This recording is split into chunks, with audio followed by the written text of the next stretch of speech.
चला नमस्कार विद्यार्थी मित्रांनो, पुन्हा एकदा मी तुमच्या समोर जो आपला टेक्निकलचा विषय होता की आरोग्य पर्यवेक्षक आणि लॅब टेक्निशियनसाठी जो तुम्हाला टेक्निकलचा सिलेबस दिलेला आहे तो सिलेबस डिकोड करून तुमचा जो अवघड अभ्यासक्रम तुम्हाला ज्या पद्धतीने वाटत होता तो आपण सोप्या पद्धतीने करून जो परीक्षा विमुख तुम्हाला प्रश्न कोणत्या परीक्षे पद्धतीने विचारले जातील या सर्व अनुषंगाने मी या ठिकाणी तुम्हाला जो अवघड दिसणारा सिलेबस आहे तो सोप्या भाषेत आणि कोणत्या प्रकारचे प्रश्न तयार होतील हे सांगण्याचा या आपल्या सिरीज थ्रू मी तुम्हाला सांगण्याचा प्रयत्न करणार आहे.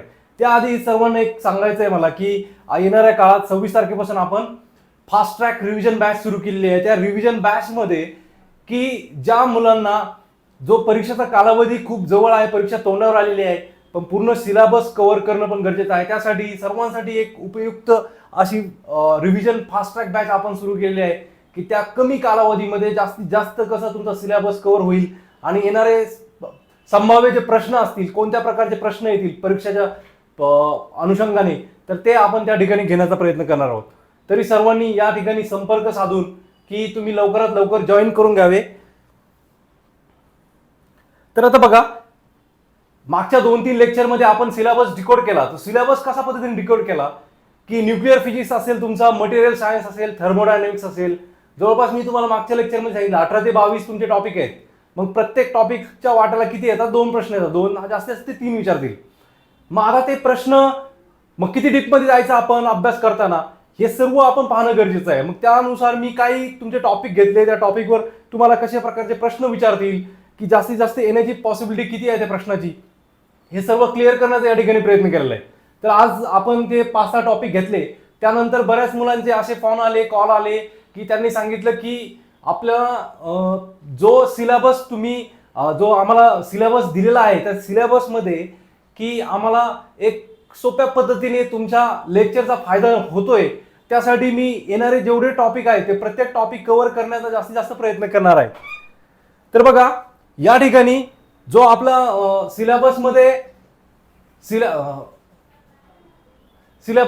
सिलेबसमध्ये आपल्याला जे मी आज टॉपिक घेणार आहे, लिव्हर, तुमचं सिलेबसमध्ये दिले लिव्हर, किडनी आणि थायरॉइड याचे फंक्शन दिले आहेत. तर आता बघा, जर देतानाच तुम्हाला सिलेबसमध्ये फंक्शन दिलेत, मग त्याच्यामध्ये तुम्हाला फक्त फंक्शनवर प्रश्न येण्याचे जास्त चान्सेस आहेत. मग आपण जास्त पर्याय वापरण्याची गरज नाहीये. ओके, तर मग आता जर फंक्शन्सवर प्रश्न विचारतील तर मग त्याचे वर्किंग फंक्शन्स काय आहेत, याच्यावर कशा पद्धतीचे प्रश्न फ्रेम होतील आणि ते जास्तीत जास्त कसे आपण त्या प्रश्नाची एक्झामिनरचा माइंडसेट आपण ओळखून या ठिकाणी काही क्वेश्चन घेऊन आलेलो आहे. मग आता बघा, या ठिकाणी फंक्शन्स ऑफ लिव्हर, एक सेकंड, स्टार्ट पासून सुरू करू. तर पहिला आहे फंक्शन्स ऑफ किडनी. ओके, आता किडनीचे फंक्शन्स काय आहेत? पहिली गोष्ट, किडनीचं वर्किंग प्रिन्सिपल काय, त्याचं काय महत्वाचं कार्य काय? तर पहिलं कार्य आहे remove waste product from the body. Waste म्हणजे काय? जे उपयुक्त नाही शरीरामध्ये ते मटेरियल बाहेर काढण्याचं काम किडनी करते. आता मग ते काम आता तुम्हाला परीक्षेला हे फक्त माहीत असणं गरजेचं आहे. मग आता या फंक्शन्सवरच तुम्ही अभ्यास करणं गरजेचं आहे. ठीक आहे. आता दुसरं कार्य काय किडनीचं? Remove drug from the body, म्हणजे शरीरामध्ये जे ड्रग्स असतात ते काढण्याचं काम ही किडनी करते. पहिली गोष्ट लक्षात येते, किडनी आपलं पूर्ण फिल्टर करते. जे शरीराला उपयुक्त असणारे फ्लुइड्स असतात ते फ्लुइड्स आपल्या शरीराला ठेवते. बाकीचं वेस्ट मटेरियल असेल तुमचं युरिया वगैरे, युरिक ऍसिड, हे सगळं रिमूव्ह करते, त्याचं उत्सर्जन करते. ठीक आहे. तिसरा जो फंक्शन आहे किडनीचं, balance the body fluids. Body fluids म्हणजे तुम्हाला जे शरीराला जी रिक्वायरमेंट आहे, तुमच्या शरीरात क्रिएटिन किती पाहिजे, तुमच्या युरिया किती पाहिजे, ब्लड फिल्ट्रेशन, त्याच्यामधले जे वेस्टेज घटक आहेत ते कसे रिमूव्ह काढून तुमच्या शरीराला जे बॅलन्स ठेवण्याचं काम ही किडनी करते. ठीक आहे. चौथं आहे release hormones that regulate the blood pressure.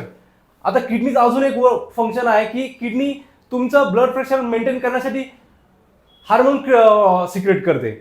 Okay, म्हणजे काय? Release hormones that regulate blood pressure. Blood pressure regulate करण्यासाठी काही हार्मोन्स ती सिक्रेट करते किंवा रिलीज करते. म्हणजे काय, जर परीक्षेला प्रश्न विचारला की किडनीचं फंक्शन दिले, खाली ऑप्शन दिले, 4 ऑप्शन दिले, त्याच्यामध्ये जर एक फंक्शन जर त्यांनी असं टाकलं किडनी डज नॉट रिलीज किंवा सिक्रीट द हार्मोन्स, एवढं जरी दिलं तर हे वाक्य कसं होईल, रॉंग होईल. कारण का, किडनी काही हार्मोन्स रिलीज करते. हे काय किडनीचे फंक्शन्स आहेत. म्हणजे मी काय सांगतो तुम्हाला, जर फंक्शन्सवर जर मला सिलेबसमध्ये दिलाय, फंक्शन्स विचारलेत, तर तुम्ही जास्तीत जास्त फंक्शन्स फोकस करा. कारण की आपल्याला पूर्ण कमी कालावधीमध्ये जास्तीत जास्त तुम्हाला मार्क्स कसे मिळतील याचा प्रयत्न तुम्ही जास्त करा. ठीक आहे. आता पुढचाच आहे 5व्या नंबरचा पॉईंट आहे, produce an active form of vitamin D that promote strong healthy bones.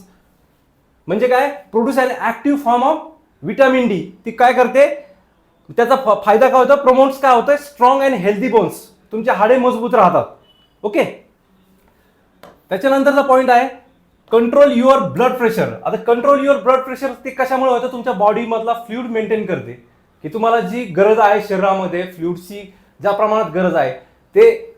आता काही जसं की तुमच्या शरीरात क्रिएटिन जास्त प्रमाणात झालं तर जास्त प्रमाणात क्रिएटिन म्हणजे त्याचं 1.1च्या आत पाहिजे, ते प्रमाण जर तुमचं जास्त गेलं तर त्या लोकांना डायलिसिसची गरज पडते.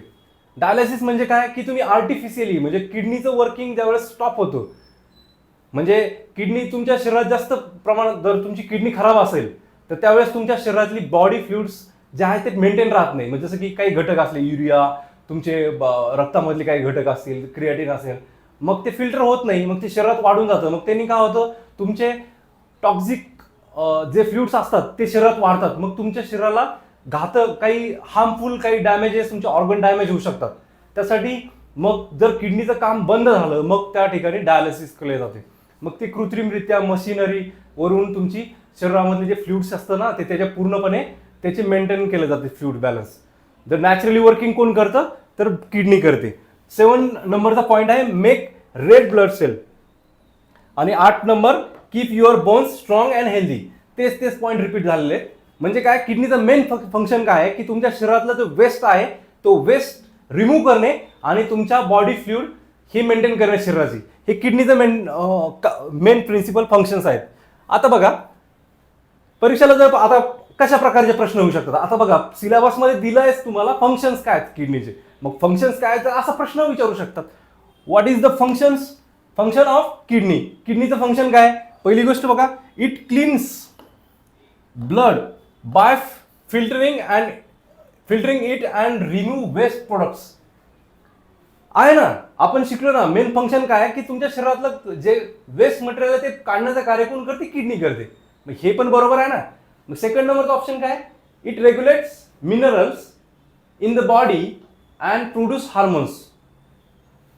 हार्मोन प्रोड्यूस करते ना, रिलीज करते ना किडनी, जसं की तुमचं ब्लड प्रेशर कंट्रोल करण्यासाठी. म्हणजे सेकंड नंबरचा ऑप्शन पण करेक्ट आहे. म्हणजे याचं उत्तर काय होईल, both A and first and second are correct. तुमच्या लक्षात आलं पाहिजे की आपल्याला परीक्षेला कशा प्रकारचे प्रश्न फ्रेम होतील. एक एक्झाम्पल आहे, मग फंक्शनवर दिलं तर फंक्शन महत्वाचं आहे. पहिली गोष्ट डिस्कव्हरी, जसं तुम्हाला आपण कालच्या लेक्चरमध्ये शिकलो, सेल बायोलॉजी शिकत असताना सेलची डिस्कव्हरी कोणी केली. ठीक आहे, जसं की व्हायरोलॉजी शिकतोय, व्हायरसचं डिस्कव्हरी कोणी केली. व्हायरोलॉजी कशाची ब्रांच आहे, मायक्रोबायोलॉजीची ब्रांच आहे का व्हायरोलॉजी. म्हणजे या बेसिक प्रकारचे जे गोष्टी आहेत ना तुम्हाला माहित असणं गरजेचं आहे, कारण त्याच्यावर प्रश्न जास्त विचारण्याची संभावना पण त्याच पद्धतीने जास्त आहे. ठीक आहे, आता पुढचा प्रश्न पाहू आपण.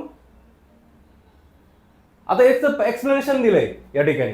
एक्सप्लेनेशन काय दिलंय, the main functions of kidney is to remove poisonous substance. म्हणजे जे विषारी पदार्थ आहेत like urea, other waste salts, excess water from your form of urine. It produce renin hormones that help in controlling blood pressure. हे main function आहे, जसे आपण मागच्या ह्या पेजवर आपण डिस्कशन केलं, तर हे किडनीचं फंक्शन आहे. आता पुढचा प्रश्न पाहू. आता बघा, जर या ठिकाणी जर परीक्षेला जर प्रश्न विचारला तुम्हाला तर याची एनएनटी असं मला माहिती आहे, याचं उत्तर सगळ्यांना माहित आहे. उत्तर माहीत असून पण आपल्याला ते, की पहिली गोष्ट तुम्हाला किती नॉलेज आहे यापेक्षा तुम्हाला मार्क्स किती पडतात हे महत्वाचं आहे.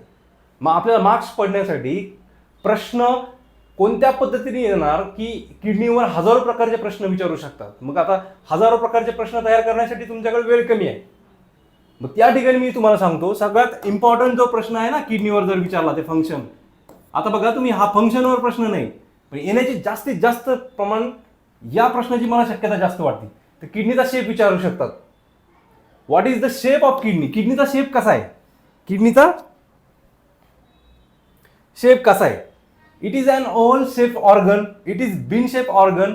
It is rectangular in the shape. It has no fix shape. असं काय आहे का. ह्याच्यामधला पर्याय क्रमांक 2. किडनीचा शेप कसा आहे. बीन शेप आहे.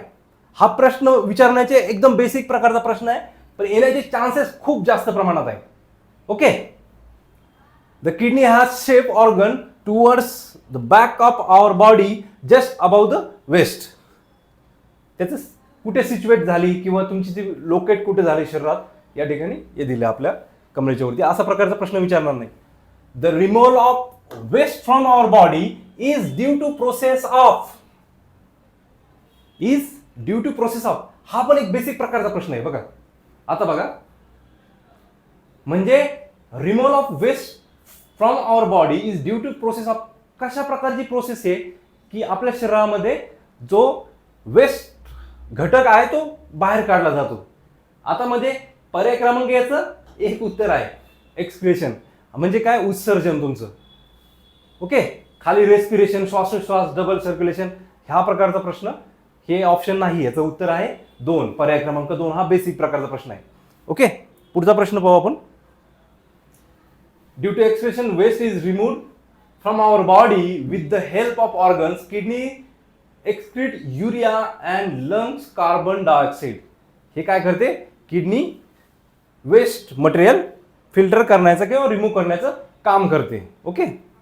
आता पुढचा प्रश्न आहे. If a person is put on dialysis. आता बघा या ठिकाणी प्रश्न विचारला. He is suffering from. जो माणूस डायलिसिस वर आहे ही इज सफरिंग फ्रॉम. हा बघा अशा प्रकारचे प्रश्न विचारतात ज्या तुमच्या कमिशनच्या परीक्षा असतात एमपीएससी यूपीएससी किंवा बघा टेक्निकली जर प्रश्न विचारला नीट जीई साठी हा एकदम बेसिक प्रकारचा प्रश्न आहे पण स्पर्धा परीक्षेच्या अनुषंगाने हा प्रश्न मीडियम लेवलचा आहे.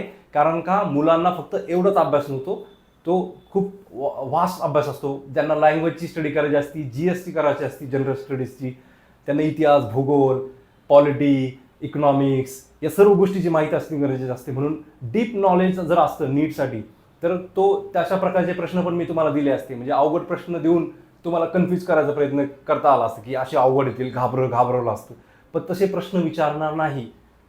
हे जास्तीत जास्त विचार करून काढलेले प्रश्न आहे. हे बघा अशा प्रकारचा प्रश्न पण फ्रेम होऊ शकतो. If a person put in on dialysis he is suffering from heart disease. जो माणूस डायलिसिसवर आहे त्याला हार्ट डिसीज असू शकतो का. नाही ना. म्हणजे हृदयाचा आजार असू शकतो का. किडनीचा respiratory problems none of the about.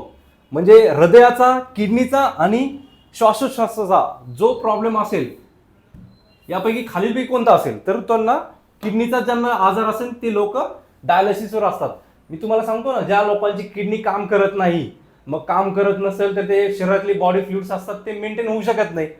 मग विषारी पदार्थ तुमच्या शरीरात जास्त वाढतील मग त्याचं कार्य काय होणार. बाकीचे तुमचे ऑर्गन असतील जसे तुमचे लंग्स असेल हार्ट असेल तुमचे इंटेस्टाईन्स असेल मग यामध्ये त्यांना धोका पोहोचेल. मग त्यासाठी तुमचे बॉडी फ्लुइड्स मेंटेन करण्यासाठी एक मेडिकल टर्ममध्ये हा शब्द आहे की डायलिसिस म्हणजे तो आर्टिफिशियली तुमच्या शरीरातली बॉडी फ्लुइड्स ते वेस्ट मटेरियल रिमूव्ह केलं जातं आणि त्यामुळे तुमचा शरीराचा जो बॅलन्स असतो फ्लुइड्सचा तो मेंटेन राहतो आणि डॅमेजेस जास्त तुमच्या ऑर्गन्सचं त्याचं प्रमाण कमी केलं जातं.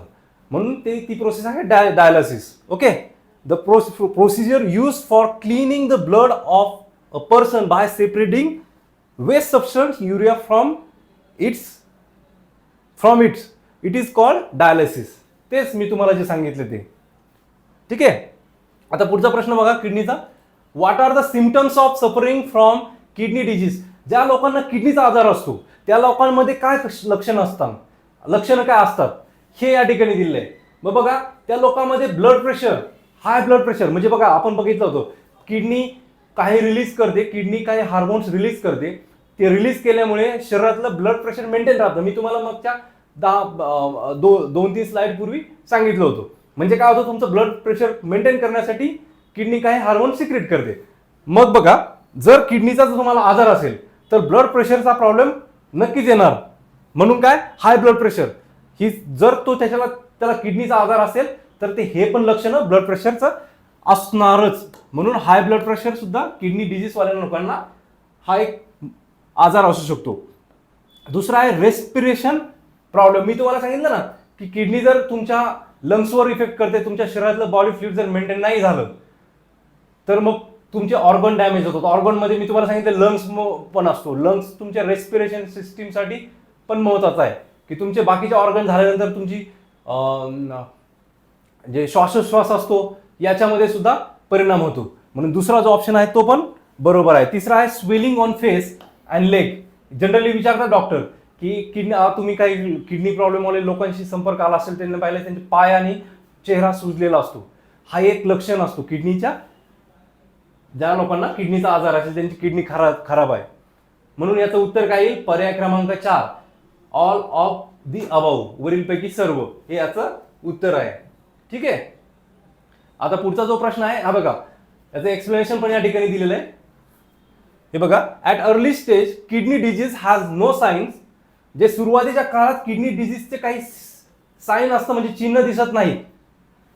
And symptoms. Gradually if a person is suffering from this disease then he or she will face problem like high blood pressure, swelling, legs and face and breathing. तुमची श्वास घेण्याला सुद्धा प्रॉब्लेम होतो. म्हणून काय, सुरुवातीच्या स्टेजमध्ये किडनीचे जे लक्षण आहे ते दिसत नाही. नंतर ते दिसायला सुरुवात होती. तर हे अशा प्रकारचे ब्लड प्रेशर, तुमचं स्वेलिंग, सूज येणे, अशा प्रकारचे लक्षणं त्या ठिकाणी आपल्याला पाहायला मिळतात. ठीक आहे. तर या ठिकाणी रेग्युलर बॅच, ज्या मुलांना लॅब टेक्निशियन आणि आरोग्य पर्यवेक्षक या परीक्षेसाठी पूर्ण तयारी टेक्निकलची करायची असेल तर ही पूर्ण वेळ बॅच आहे, ही ॲपवर अवेलेबल आहे. आणि या ठिकाणी Sudarshan sir, lab scientist officer, या ठिकाणी तुमचे लेक्चर घेतात. आणि ही बॅच, ज्या लोकांनी ही बॅच ऑलरेडी जॉईन केलेली आहे पण अभ्यास कव्हर झालेला नाही किंवा अभ्यास करताना अजून बेनिफिट जास्तीत जास्त कसा मिळेल त्यासाठी फास्ट ट्रॅक रिव्हिजन बॅच आहे, ज्यांचं वाचून झालेलं असेल किंवा ज्यांनी आतापर्यंत काही जास्त तयारी केलेली नाही, मग त्यांना जास्त पूर्ण सिलेबस वाचणे, पूर्ण पुस्तक नोट्स वाचणे पण शक्य नाही, त्या लोकांनी ही नक्कीच रिव्हिजन बॅच जॉईन करा. आता बघा, जसं की आता आपण पाहिलं किडनीचे फंक्शन काय होते. किडनीचे फंक्शन, महत्वाचे फंक्शन आपण पाहिले, वेस्ट मटेरियल रिमूव्ह करणे. तर या ठिकाणी आपल्याला लिव्हरचे पण फंक्शन पाहिजे आहेत. आता तुम्ही अभ्यास केला असेल, लिव्हर हा खूप महत्वाचा शरीरातला एक ऑर्गन आहे आणि त्या तुमच्या शरीरामध्ये टॉक्सिक गोष्टी असतात ते जास्तीत जास्त कंट्रोल करण्याच्या, विषारी स्प्रेड, विष तुमच्या शरीरात स्प्रेड होणे कंट्रोल करणे, तुमचं डायजेशन, तुमचं फिल्ट्रेशन, तुमचं प्रोटीन सिंथेसिस, अशा प्रकारच्या बऱ्याच प्रकारच्या गोष्टी, फंक्शन्स ह्या लिव्हरच्या आहेत. म्हणून लिव्हर हा खूप खूप महत्वाचा ऑर्गन आहे. ठीक आहे. तर बघा, liver is the second largest organ in the body and plays an important role in our metabolism. त्याचा खूप महत्वाचा वाटा आहे आपल्या मेटाबॉलिझममध्ये. It has many function. It processes our intake of food, beverage, turns into energy and nutrition. जसं तुम्ही जेवण करता, जेवण केल्यानंतर तुम्ही ते जेवण खाल्ल्यानंतर त्याचं रूपांतर एनर्जी, न्यूट्रिशनमध्ये कसं करण्याचं कार्य सुद्धा लिव्हर करतो. म्हणून हा याचा डायजेशनमध्ये खूप महत्वाचा वाटा आहे. Liver also filter your blood, eliminating harmful substance and adding in digestion. ठीक आहे. म्हणजे तुमच्या शरीरामध्ये जे हार्मफुल घटक आहे ते काय करतं, इलिमिनेट करण्याचा प्रयत्न करतं म्हणजे कार्य करतो. ठीक आहे. म्हणजे असे खूप सारे प्रकारचे लिव्हरचे फंक्शन आहे. आणि या लिव्हरच्या फंक्शन्स वर कोणत्या प्रकारचे प्रश्न विचारतील, जास्त प्रोबॅबिलिटी काय असेल किंवा परीक्षेची एक डिरेक्शन कसे असेल क्वेश्चनची, ते आपण या ठिकाणी पाहणार आहोत. ठीक आहे. आता बघा, पहिला आहे how much does the human liver typically weigh. म्हणजे त्याचं वजन किती असतं, टिपिकली एक वजन किती असतं. तर त्याचं वजन आहे 1.25 kg to 1.50. हे अप्रॉक्सिमेट उत्तर आहे. जर परीक्षेला एकदम क्लोज आलेला असेल तर तुम्हाला अशा प्रकारचा पण प्रश्न विचारतो, लिव्हरचं वेट किती. म्हणून ह्याच्यावर पण लक्ष द्या. 1.25 kg to 1.5 50 kg.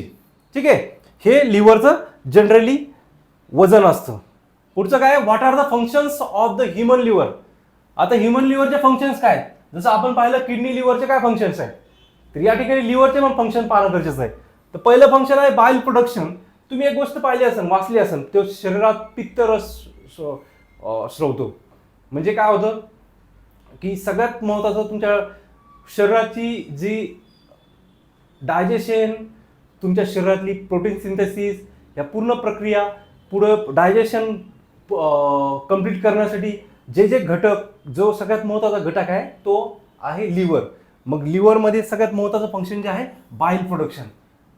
तो काय करतो, बाईल प्रोड्यूस करतो. दुसरा आहे फॅट मेटाबॉलिझम, ह्याचं सुद्धा एक फंक्शन आहे लिव्हरचं. तिसरं आहे कार्बोहायड्रेट मेटाबॉलिझम, हे सुद्धा लिव्हरचं एक फंक्शन आहे. म्हणून याचं उत्तर काय येईल, ऑल ऑफ दी अबव.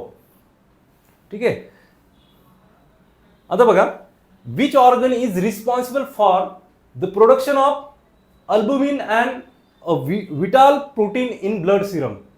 याचं सरळ सरळ उत्तर आहे लिव्हर. खूप वेळेस परीक्षेला हा प्रश्न आलेला पण आहे, स्पर्धा परीक्षामध्ये, जसं की MPSC वगैरे है ना, CGL ची परीक्षा असेल, हा प्रश्न विचारलेला आहे जास्तीत जास्त वेळेस. जर तुम्हाला काही अकॅडमी बद्दलची माहिती पाहिजे असेल तर या ठिकाणी वेबसाईट आहे, वेबसाईटवर जाऊन तुम्ही माहिती घेऊ शकतात किंवा या अकॅडमीचे ॲप तुम्ही डाउनलोड करू शकता. तुम्हाला पूर्ण त्यामध्ये माहिती मिळेल. ठीक आहे. Where is the liver situated in human body. जसं मी तुम्हाला सांगितलं किडनी कुठे सिच्युएटेड आहे, किडनीचं शरीरामध्ये कोणत्या ठिकाणी, हे पण महत्त्वाचं आहे. तिचं फंक्शन सोबत ती कोणत्या ठिकाणी स्थिर आहे, स्थिर म्हणण्यापेक्षा ती लोकेट कुठे आहे हे हा प्रश्न पण विचारला जाऊ शकतो.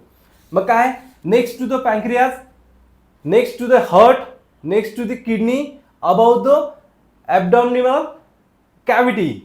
म्हणजे तुमच्या काय असतं ते उदर, काय म्हणतात त्याला, उदर पोकळी, याच्यामध्ये म्हणजे काय, अबाव, त्या उदर पोकळीच्या वरती हा लिव्हर लोकेट झालेला असतो. ठीक आहे. उजव्या साईडला असतो लिव्हर, म्हणून उजव्या साईडची किडनी कुठे असते, थोडी खाली असते. अशा प्रकारचे इतकं डीपमध्ये तुम्हाला विचारणार नाही. ठीक आहे. Which vitamins does the liver store. म्हणजे लिव्हर कोणते विटामिन स्टोअर करतो. आता पहिली गोष्ट एक लक्षात घ्या, आपल्या शरीरामध्ये स्टोअर कोणते विटामिन्स होऊ शकतात. आता एक यामध्ये जास्त कन्फ्युज व्हायची गरज नाही.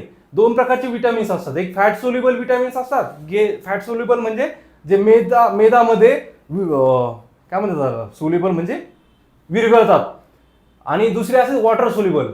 आता वॉटर सोल्युबल विटामिन्स हे तुमच्या शरीरामध्ये परमनंट स्टोअर होऊ शकत नाही. ते काय करतात, तुमच्या शरीरामध्ये पूर्ण फिल्ट्रेशनमध्ये काय म्हणतात, एक्सक्रीशन, उत्सर्जन होऊन बाहेर युरिन थ्रू बाहेर पडतात. म्हणजे ते स्टोअर होऊ शकत नाही. मग या ठिकाणी लॉजिकचा पण उपयोग करू शकतात. मग आता बघा, फॅट सोल्युबल कोणते आहेत आणि वॉटर सोल्युबल कोणते आहेत. आता बघा, विटामिन C आणि विटामिन B हे दोन कोणते आहेत, वॉटर सोल्युबल आहेत. बाकीचे कोणते आहेत, हे फॅट सोल्युबल आहेत. मग आता वॉटर सोल्युबल जे आहेत ते विटामिन तुमच्या शरीरात स्टोअर होऊ शकत नाही. जे फॅट सोल्युबल विटामिन आहेत ते स्टोअर होऊ शकतात. मग विटामिन C आणि B कॉम्प्लेक्स हे विटामिन हे तुमच्या शरीरात स्टोअर होऊ शकत नाही. म्हणजे परीक्षा प्रश्न काय विचारला, which vitamin does the liver store. पहिला ऑप्शन आहे विटामिन. आता विटामिन दिला फक्त या ठिकाणी, आपण काय करू, AB, आपण विटामिन A, D, K घेऊ. विटामिन A, D आणि K. Vitamin B12, vitamin C. मग त्यांनी काय केलं, लिव्हर कोणती विटामिन स्टोअर करतो याचा पर्याय क्रमांक 1 उत्तर देऊ आपण. का, हे फॅट सोल्युबल, हे दोन्ही वॉटर सोल्युबल आहेत. वॉटर सोल्युबल काय होणार, तुमच्या शरीरात स्टोअर होऊ शकत नाही. मग स्टोअर होऊ शकत नाही म्हणजे ते बघा, फंक्शन ऑफ थायरॉइड एक सेकंड. ठीक आहे. तर याचं उत्तर काय, विटामिन A, D, K. इथं दिलं नव्हतं ते, त्यांच्याकडून राहायला असं द्यायचं.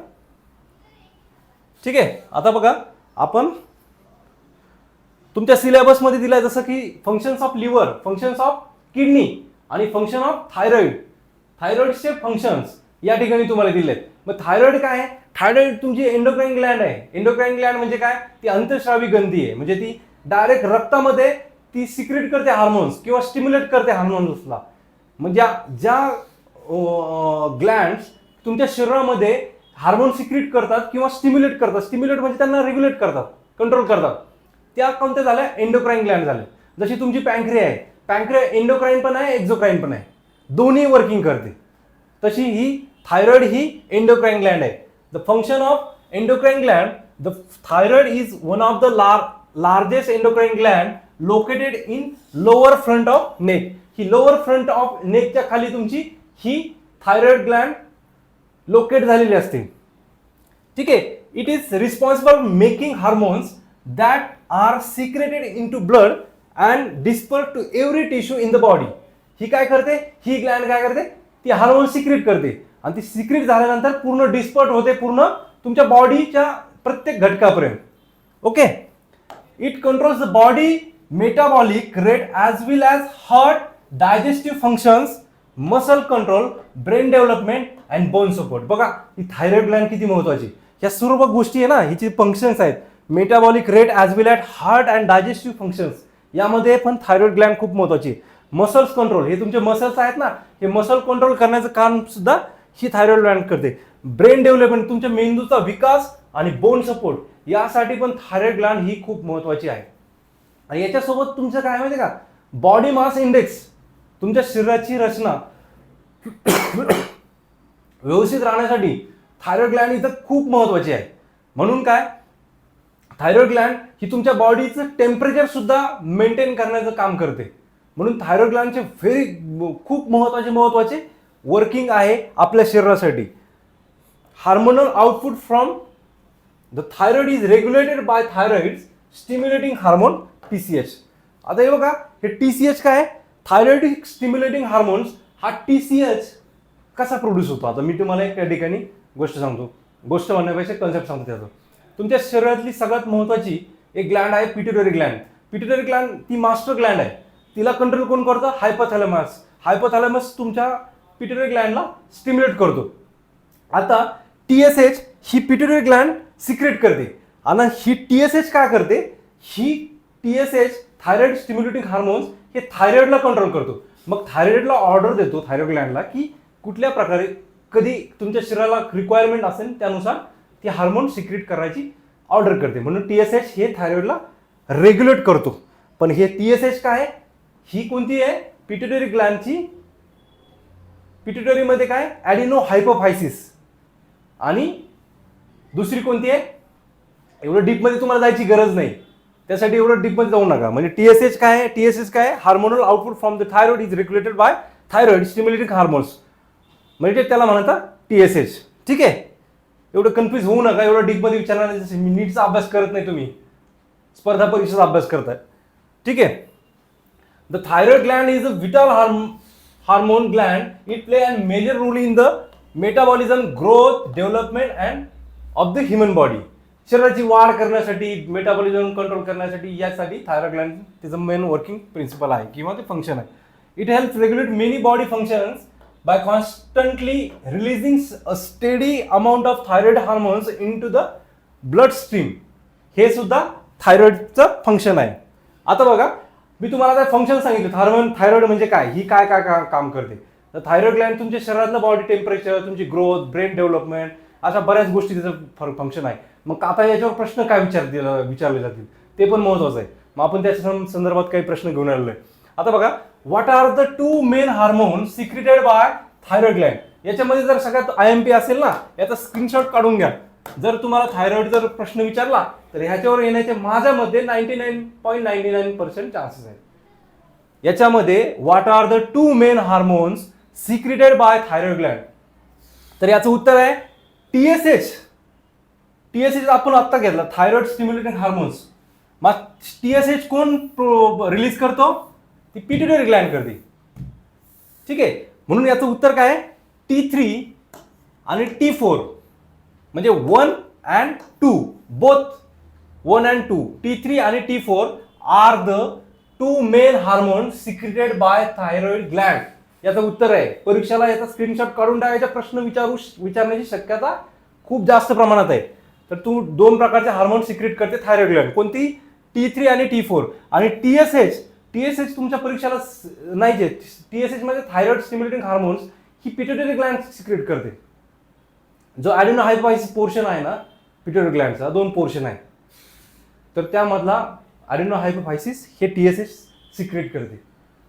ठीक आहे, म्हणजे हा ऑप्शनला दिलाय, पण याचं उत्तर आहे पर्याय क्रमांक 4, 1 आणि 2.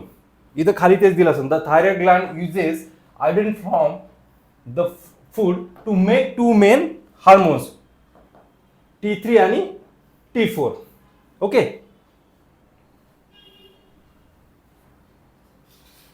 आता बघा पुढचा प्रश्न आहे, too much release of thyroid hormones in the body. जर तुमच्या शरीरामध्ये जास्त प्रमाणात थायरॉइड ग्लँड जर सिक्रेशन झालं त्याचं हार्मोन्सचं, मग त्याचे काही हार्मफुल इफेक्ट्स असतील बॉडीसाठी, मग त्याचा इम्पॅक्ट काय पडेल बॉडीवर, हा असा प्रकारचा प्रश्न पण विचारलेला त्यांनी.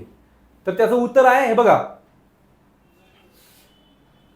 याचं उत्तर आहे, जर तुमच्या शरीरामध्ये जास्त प्रमाणात जर थायरॉइड हार्मोन सिक्रेट झालं तर त्याचा शरीरावर काय परिणाम होऊ शकतो. तर त्याचं उत्तर आहे हायपर थायरॉइडिझम. हायपर थायरॉइडिझम याचं उत्तर आहे पर्याय क्रमांक 2. ग्वायटर. आता हा ग्वायटर म्हणजे काय? ग्वायटर म्हणजे मराठीमध्ये गलगंड म्हणतात. जर तुमच्या शरीरामध्ये आयोडीनची कमतरता असेल तर त्या आयोडीनची कमतरतेमुळे हा असा ग्वायटर होण्याचे चान्सेस जास्त असतात. हे डोंगराळ भागात आढळणारा डिझीज आहे. ठीक आहे, हा तुमचा राज्यसेवाच्या HRD मध्ये अशा प्रकारचे प्रश्न विचारू शकतात. हा तुमचा इथं सायन्स रिलेटेड आहे. ठीक आहे, आता बघा, what are the symptoms are release of too much, एक second, what are the symptoms of release of too much T3 and T4 hormones. जर तुमच्या शरीरात, जसं आता बघितलं मी, आपण काय सांगितलं जास्ती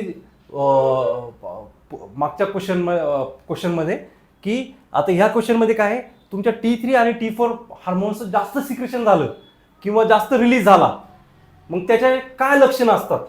म्हणजे T4 आणि T3 हे तुमचे थायरॉइड ग्लँडचे 2 काय आहेत, मेन हार्मोन्स आहेत. मग हे 2 हार्मोन्स शरीरात जास्त प्रमाणात जर रिलीज झाले तर त्याचे परिणाम काय होतील, एन्झायटी, नर्वसनेस, हेअर लॉस. म्हणजे याचे परिणाम, एन्झायटी म्हणजे तुमची चिंताग्रस्त लोक असेल ना, तो मेंटल डिसऑर्डर आहे एन्झायटी. तुम्ही जास्त एन्झायटी म्हणजे काय म्हणतात त्याला, तणावामध्ये राहणे. दुसरी गोष्ट नर्वसनेस, काही लोक नर्वस राहतात काय, हा म्हणजे जास्त प्रमाणात जर हार्मोन्स सिक्रेट झाले तर ते त्यांच्या शरीरात नर्वसनेस येतो.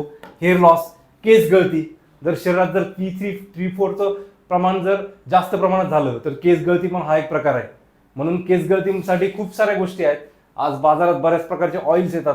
पण जर तुमच्या इंटरनल बॉडीमध्ये जर एखादा हार्मोन जास्त झालं तर तुम्ही बाहेरून काही पण ट्रीटमेंट घेतल्याचा उपयोग होणार नाही. तर त्यासाठी मग खूप प्रकारच्या ट्रीटमेंट असतात. म्हणून प्रॉपर कोणतीही बाजारात तुमची हेअर लॉसबद्दल ट्रीटमेंट घेण्यापेक्षा प्रॉपर डॉक्टरकडून घेणे गर्दी पण गरजेचं असतं.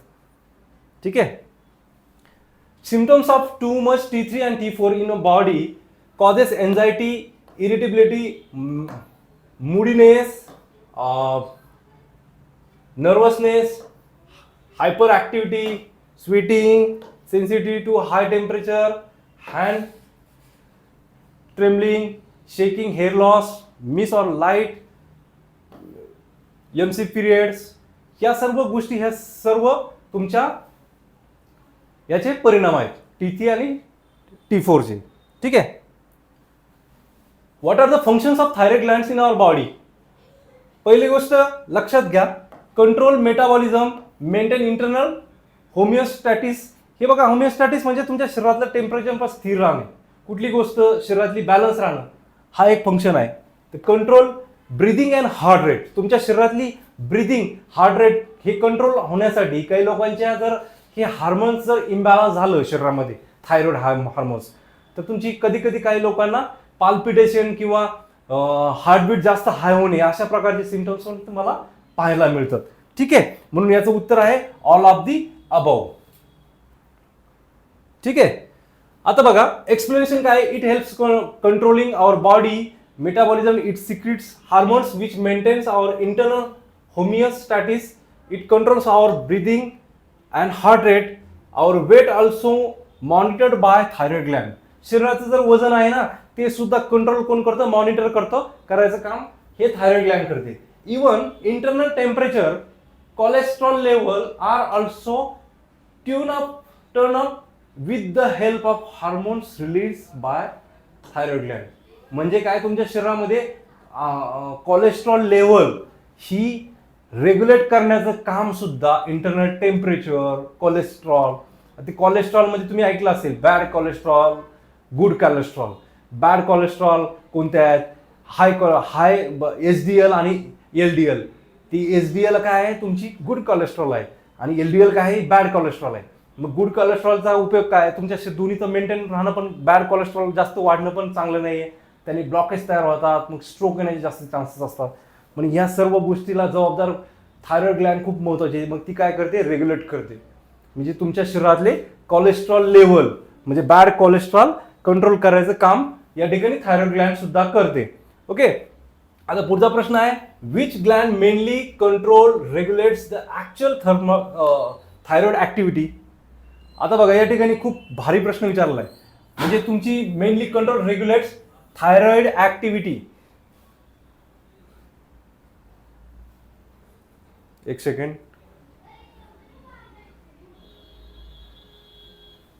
आता बघा, म्हणजे तुमची थायरॉइड ग्लॅन्डच्या ऍक्टिव्हिटी कंट्रोल करायचं. मी तुम्हाला सांगितलं होतं की तुमच्या शरीरामध्ये एक हायपोथॅलॅमस असतो. तो हायपोथॅलॅमस काय करतो, पिट्युटरी ग्लॅन्ड जी आपली मास्टर ग्लॅन्ड आहे ती पूर्ण आपल्या शरीरातल्या सगळ्या ऑर्गनवर किंवा सगळ्या हार्मोन्सवर कंट्रोल ठेवते. कोणी कधी सिक्रेट व्हायचं, कोणी कुठे व्हायचं, किती प्रमाणात व्हायचं, याचा सर्वात महत्वाचा रोल जो आहे ना स्टिम्युलेट करायचा तो पिट्युटरी ग्लॅन्डचा आहे. म्हणून तिला काय बोललं जातं, मास्टर एंडोक्राइन ग्लॅन्ड. एंडोक्राइन म्हणजे अंतस्रावी ग्रंथी, ग्लॅन्ड म्हणजे ग्रंथी. मग आता या पिट्युटरी ग्लॅन्डचं कंट्रोल कोण ठेवतं, स्टिम्युलेट कोण करतो, हायपोथॅलॅमस. मग हायपोथॅलॅमस पिट्युटरी ग्लॅन्डला ऑर्डर देतो, ऑर्डर म्हणजे स्टिम्युलेट करतो की तू ही ग्लॅन्ड सिक्रेट कर. मग TSH तिने सिक्रेट केली. मग TSH कोणाला, TSH म्हणजे काय, थायरॉइड स्टिम्युलेटिंग हार्मोन्स. मग TSH कंट्रोल कोणाला करतो, थायरॉइड ग्लॅन्डला. मग थायरॉइड ग्लॅन्डला सांगतं TSH म्हणजे तो पिट्युटरी ग्लॅन्ड मधून सिक्रेट होतो. मग पिट्युटरी ग्लॅन्ड थायरॉइडला सांगतं की तू हे शरीराचं बॉडीचे टेम्परेचर कमी कंट्रोल ठेवण्यासाठी, कोलेस्ट्रॉल लेवल कंट्रोल ठेवण्यासाठी, खूप साऱ्या अदर्स फंक्शन्स आहेत हे कंट्रोल मेंटेन ठेवण्यासाठी तू काम कर. मग ते काम थायरॉइड ग्लॅन्ड करते. मग यासाठी सगळ्यात महत्त्वाचा रोल काय, इथं काय विचारलंय, कोण रेग्युलेट करते. मग रेग्युलेट कोणतं करते, पिट्युटरी ग्लॅन्ड. कारण का, TSH रिलीज करते. कोण करते, पिट्युटरी ग्लॅन्ड. मग TSHचं कार्य काय, ही थायरॉइड ग्लॅन्डला रेग्युलेट करते. ती ऑर्डर सांगते की तू आता सिक्रेट हो, तुझं हार्मोन सिक्रेट कर. म्हणून या ठिकाणी पिट्युटरी ग्लॅन्ड कोणाला सांगते, थायरॉइड ग्लॅन्डला. ते कसं, त्याला म्हणतात TSH. हे TSH रेग्युलेट करून घेतो. म्हणून याचं उत्तर काय विचारते, which gland mainly controls and regulates the actual thyroid activity. तर त्याचं उत्तर आहे पिट्युटरी ग्लॅन्ड. ओके, मला आशा आहे तुम्हाला ह्या गोष्टी, पहिली गोष्ट एक लक्षात आलं पाहिजे तुमच्या की प्रश्न कशा प्रकारचे येतील. फक्त वाचत राहू नका, वाचत राहू नका. मग थायरॉइडचे फंक्शन दिलेत ना, मग थायरॉइडचे मेन फंक्शन जास्त करा. Okay,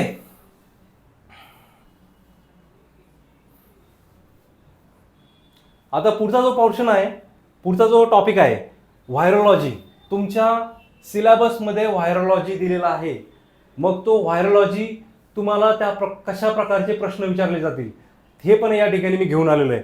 virology is the branch of microbiology. Microbiology ही कशाची ब्रांच आहे, मायक्रोबायोलॉजी. आणि microbiology is the study of microscopic organism including viruses, bacteria, algae, fungi, हे काय असेल, सो अँड सो. म्हणजे मायक्रोबायोलॉजीमध्ये ज्या ज्या स्टडी केल्या जातात त्याच्यामध्ये एक व्हायरोलॉजी आहे. म्हणजे व्हायरोलॉजी ही मायक्रोबायोलॉजीची एक ब्रांच आहे. मग आता बघा पुढचा प्रश्न आपण याच्यावर घेऊ की कशा प्रकारचे प्रश्न या व्हायरोलॉजीवर येतील. मग आता पहिली गोष्ट काय, सगळ्यात महत्त्वाचं मी तुम्हाला सांगितलं, who discovered virology, who is the father of virology. व्हायरोलॉजीचा शोधक कोण लावला, व्हायरोलॉजीचे जनक कोण आहे, अशा प्रकारचे प्रश्न येण्याची जास्त संभावना असते. म्हणून याचं उत्तर काय आहे, मॅट्रिनस बेंजेरिक. आता प्रत्येकाचं प्रोनाउन्सिएशन वेगळं असतं. मॅट्रिनस बेंजेरिक हे त्याचे फादर आहेत. मग who is the father of virology याचा स्क्रीनशॉट करून घ्या. याच्यावर मी जर विचारलं ना व्हायरोलॉजीवर, आणि पुढचा एक प्रश्न सांगतो अजून एक प्रश्न असेल याच्यात, तो एक सांगतो की इम्पॉर्टंट प्रश्न कसे आहेत, की जर तुम्हाला टॉपिक दिला, खूप सारे जर सिलेबस दिलाय पण आपल्याला डिकोड करण्याचा अर्थ काय, डिकोड म्हणजे काय की तुम्हाला सिलेबस दिला म्हणजे पूर्णचे पूर्ण त्याच्यामधले सब पॉईंट, त्याच्यातले बेसिक गोष्ट किंवा डीपमध्ये जाणं हे नाहीये, की तुम्हाला परीक्षेच्या अनुषंगाने कसे मार्क्स मिळतील हे या ठिकाणी आपल्याला पाहणं आहे. याचा स्क्रीनशॉट करून घ्या. Which of the following organ does influenza, which of following organ does influenza virus infects. Influenza virus कशावर जास्त इन्फेक्शन करतो, कोणत्या ऑर्गनवर, तर तो करतो रेस्पिरेटरी सिस्टीमवर जास्तीत जास्त तुमचा त्याचा इफेक्ट तो हा व्हायरस करतो. हा बेसिक प्रकारचा प्रश्न आहे. ठीक आहे. Which of the following virus affect the liver. आता बघा, कोणता लिव्हरवर कोणता व्हायरस अफेक्ट करतो. तुम्ही ऐकलं असेल हिपॅटायटिस ए, हिपॅटायटिस बी, है ना. आता याच्यात पर्याय काय दिले, HSV, EBV, HAV, HIV. आता HIV तर तुमचा इम्युनिटी याच्यावर डायरेक्ट हल्ला करतो तुमच्या शरीराच्या. आता ह्याचं उत्तर आहे पर्याय क्रमांक 3 HAV, hepatitis A virus. Okay, दिलं इथं explanation. Hepatitis A virus is a virus that affects the liver of the organism. म्हणजे तुमच्या लिव्हर कोणता व्हायरस एफेक्ट करतो. ठीक आहे. तर या ठिकाणी अशा प्रकारचे प्रश्न तुम्हाला परीक्षेला येण्याची शक्यता खूप जास्त प्रमाणात आहे. आणि मी ज्या पद्धतीने तुम्हाला एक दिशा देण्याचं कार्य केलंय, काम करतोय, किंवा त्याच्यावर अजून तुम्हाला इम्प्रूव्हमेंट असेल तर अजून मी करण्याचा प्रयत्न करेन. खूप लोकांचे मेसेज आले आणि त्यांना एक कळालं की आमचा सिलेबस आहे जो आम्हाला सुरुवातीला खूप अवघड वाटायचा, तर तो आता तुमच्या ज्या प्रत्येक टॉपिकवरच्या सॅम्पल क्वेश्चनने तो इझी होत चाललाय. असाच प्रकारचा प्रयत्न माझा प्रत्येक टॉपिकवर असेल की तुम्हाला जे जास्तीत जास्त संभाव्य प्रश्न देण्याचा आणि येणाऱ्या काळात तुम्हाला सर्व परीक्षांचं व्यवस्थित विश्लेषण आणि तुमच्या रिव्हिजन बॅच मी स्वतः घेणार आहे. आणि तुमच्या ज्या पूर्ण जो टॉपिक 18 ते 22 का असतील ते टॉपिक आहेत, प्रत्येक टॉपिकमध्ये कशा प्रकारचे क्वेश्चन फ्रेम होतील, तो कन्सेप्ट काय, डीपमध्ये जाण्याची गरज आहे का, मग डीपमध्ये जाऊन तुम्हाला स्वतःचा जास्त वेळ वेस्ट करताय, मग तुमचा जो अभ्यासाचा वेळ कमी करून तुम्हाला जास्तीत जास्त कन्सेप्ट कमी वेळात समजून सांगण्याचा प्रयत्न माझा राहील. तर त्यासाठी तुम्ही पण स्वतः जास्त एफर्ट घ्या. कारण काय आहे की जो सिलेबस डिकोड केलाय तो डिकोड केल्यानंतर तुम्हाला इझी वे होण्यासाठी किंवा तुम्हाला सिलेबस अभ्यास करताना एक योग्य दिशा मिळण्यासाठी हा माझा एक प्रयत्न आहे. तर त्याचा बेनिफिट तुम्ही स्वतः घेऊन तुम्ही पण जास्तीत जास्त एफर्ट द्या आणि परीक्षेसाठी तयार राहा. चला, धन्यवाद. All the best.